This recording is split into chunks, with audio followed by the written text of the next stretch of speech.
આપણે એમ જોવા જઈએ તો બજારમાં મળતા સવારના નાસ્તામાં મોટાભાગે તેલવાળું હોય, તળેલી હોય, એ બધી વસ્તુ આવે છે. તો મારું જે બ્રેકફાસ્ટ છે એની અંદર એમ તેલ બી નથી આવતું, તળેલું એવું કંઈ આવતું નથી. બધું એમ ફ્રેશ હોય છે, એમ ઓઇલ વગરનું. એટલે હેલ્થ માટે પણ સવારમાં ખાવા માટે સારું હોય છે. એના કારણે મારું હેલ્ધી બાઉલ કંઈક ખાસ જેવું લાગે છે.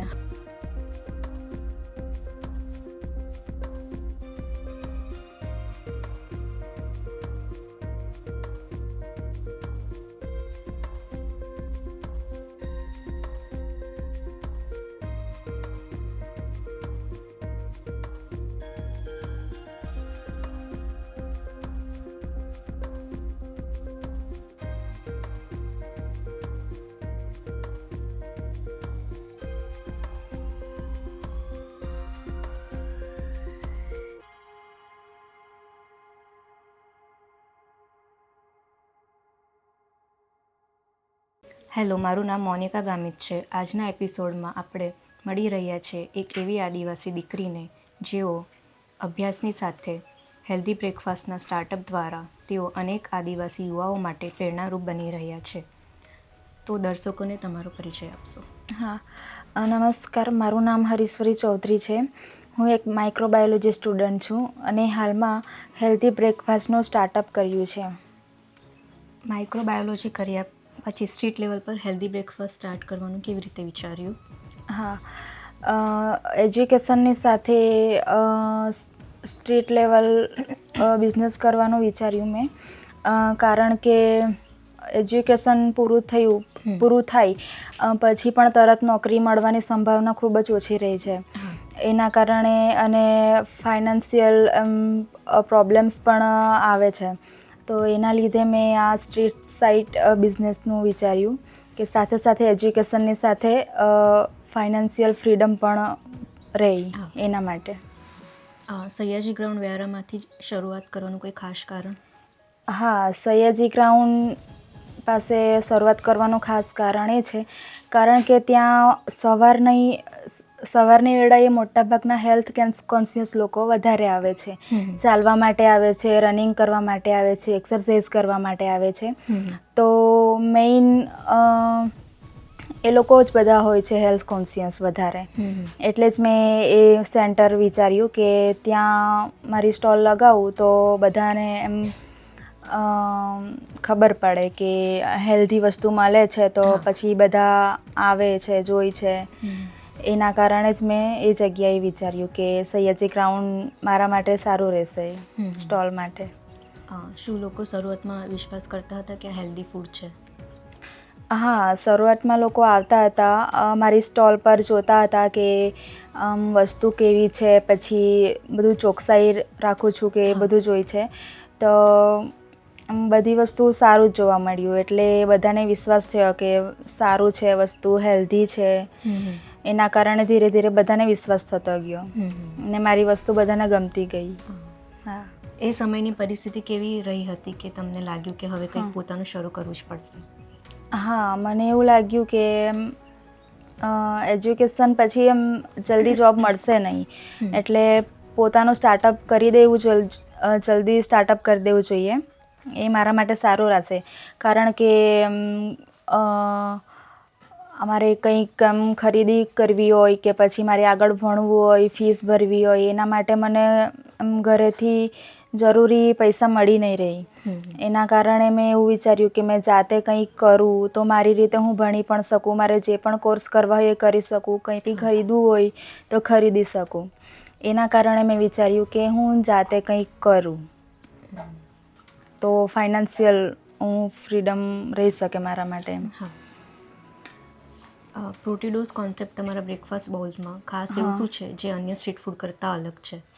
હા, સ્ટ્રીટ ફૂડ તો ઘણા બધા છે પણ મારું પ્રોટીડોઝ જે કોન્સેપ્ટ છે એની અંદર એમ હેલ્ધી છે.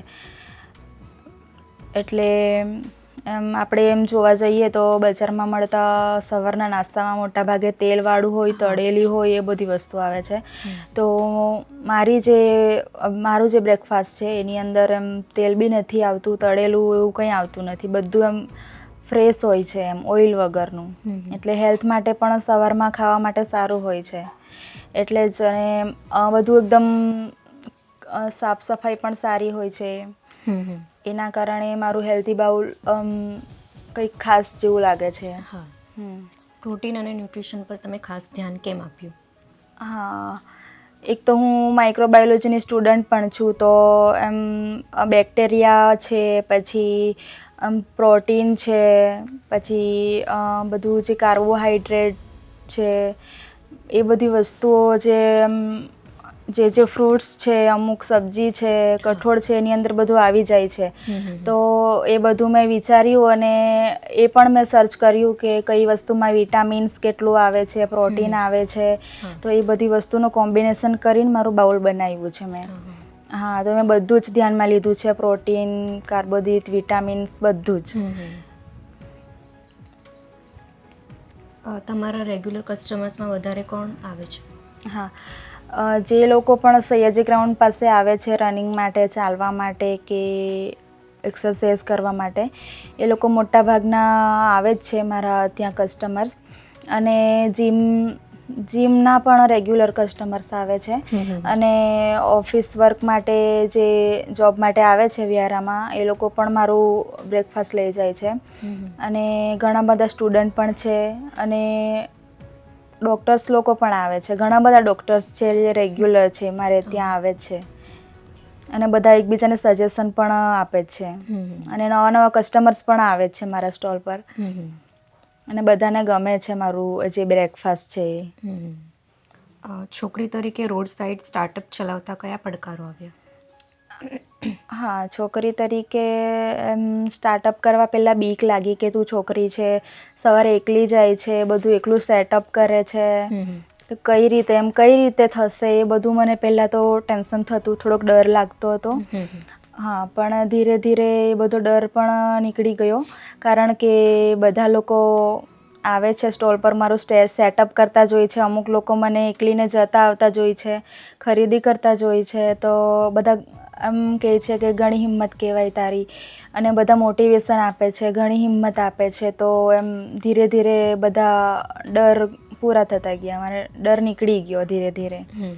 અને હવે હિંમત આવે છે કે આગળ બી કંઈ કરું, વધારે કરું, એવી રીતે. પરિવાર અને સમાજનો રિએક્શન કેવો હતો? હા, પરિવારમાંથી તો એમ પહેલાં સ્ટાર્ટઅપ કર્યું તો ઘરે તો બધાને ડર જ લાગે કે શું થશે, ચાલશે નહીં ચાલશે, એવી રીતના. બધા રોજ જઈને આવવું મને સવાલ કરે કે શું થયું આજે, ઇન્કમ થઈ નહીં થઈ, કેટલું વેચાયું, બધાના રિએક્શન શું હતા, બધાએ સવાલ પૂછ્યા તને, એ રીતે બધું. અને હું પણ ઘરે આવીને જવાબ આપું, મારી જોડે જે અનુભવ થાય તે. અને સારા અનુભવ હોય, કડવા અનુભવ હોય એ જણાવું, અને મને સજેશન પણ આપે. જો કોઈ વાર કંઈ ખરાબ પણ થાય તો બી એમ હિંમત આપે એમ. હા, તો ઘરથી પણ મને સારો જ સપોર્ટ મળ્યો. સવારે બી જાઉં છું તો મારા માટે જ એકાદ કલાક વહેલા ઉઠી જાય છે, મને થોડી ઘણી હેલ્પ કરે છે. હા, તો મને પણ ખુશી થાય છે કે ઘરના લોકો બી મને મદદ કરે છે, કે મોટિવેશન કરે છે. હા, અને સમાજના લોકો તો ધીરે ધીરે જોઈ છે તો હા, છોકરી કંઈક કરે છે, તો એમ કંઈક કરું છું, એમ સારું કરું છું, બધાને ગમે છે, તો બધા કહે છે કે હા તું સારું વસ્તુ કરે છે એમ. એટલે એમના તરફથી બી મને મોટિવેશન જ મળ્યો છે, હિંમત પણ મળી છે. અને ડર હવે ધીરે ધીરે ઓછો થતો જાય છે. પરિવાર અને સમાજ તરફથી પણ મને પોઝિટિવ જ મળ્યું છે બધું. કોઈ દિવસ એવું લાગ્યું કે બંધ કરી દઉં? હા, ઘણી વખત એવું લાગે કે બંધ કરી દઉં, કે સ્ટોલ પર જાઉં છું, અમુક ટાઈમ થઈ જાય છે અને મારો સ્ટોક વધારે દેખાય છે, તો એવું વિચાર આવે છે કે કાલથી નહીં આવું, કે હવે છોડી દઉં, એવો કોઈક વાર વિચાર આવે છે. પણ પછી ચાલ કંઈ નહીં, પછી કરી લઈશ, થોડાક દિવસ જોઉં, એવી રીતે વિચાર કરીને હું રેગ્યુલર જ જાઉં જ છું. કોઈક દિવસ રજા નથી પાડતી, રોજ જ જાઉં છું. અને કસ્ટમર્સ પણ મારી રાહ જોઈ છે ત્યાં કે તમે આવો. કંઈક દિવસ રજા પડી જાય છે, મતલબ મેં રવિવારે જેવી રજા થઈ જાય છે, તો કહે છે કે તમે રવિવારે કેમ નહીં આવ્યા અને આમ બધું.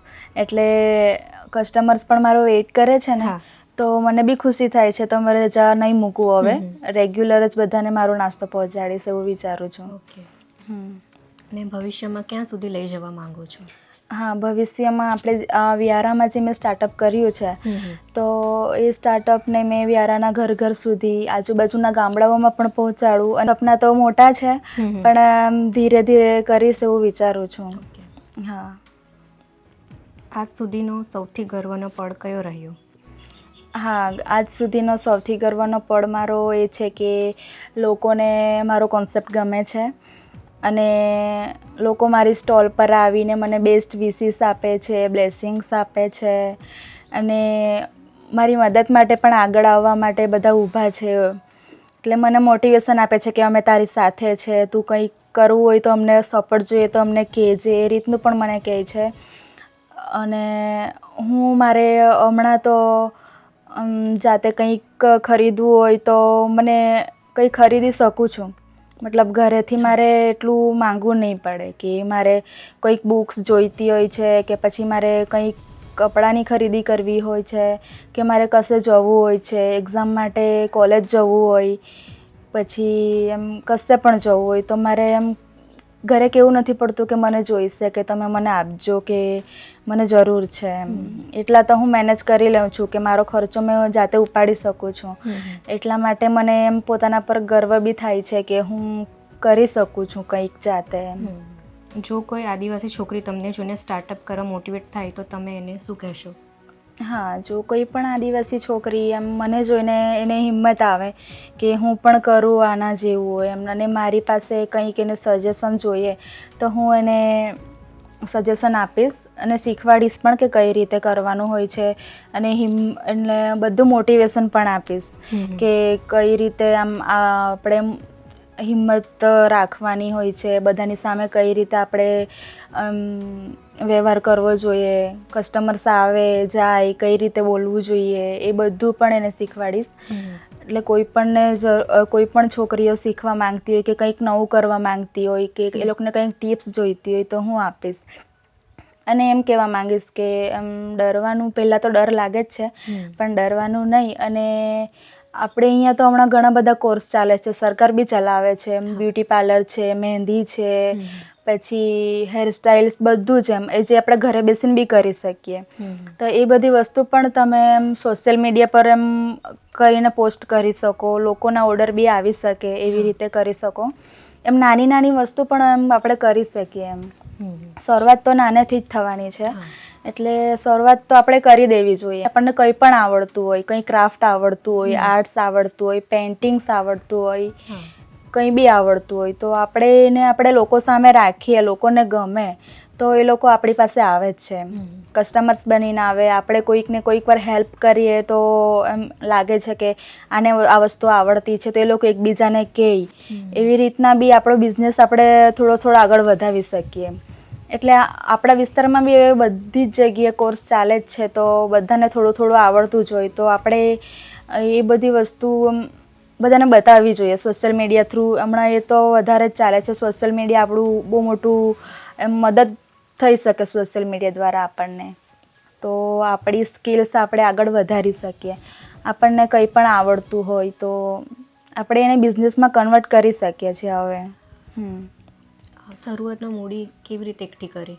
હા, શરૂઆતમાં તો મૂડી એકઠી કરવી તો એમ મતલબ ઘરેથી મળી રહી એટલું બધું તો નહીં હતું, પણ મેં જે સેવિંગ કરી હતી, મારું જે જ્વેલરી આર્ટવાળું જે છે એ થોડું મેં કરું છું, તો થોડી ઘણી સેવિંગ હતી. અને થોડા ઘણા મારે કોલેજ એવું જવું હોય તો મને આપે છે ઘરેથી, થોડા ઘણા આપે તો પોકેટ મની મેં સાચવી રાખું, બધા નહીં વાપરી દઉં.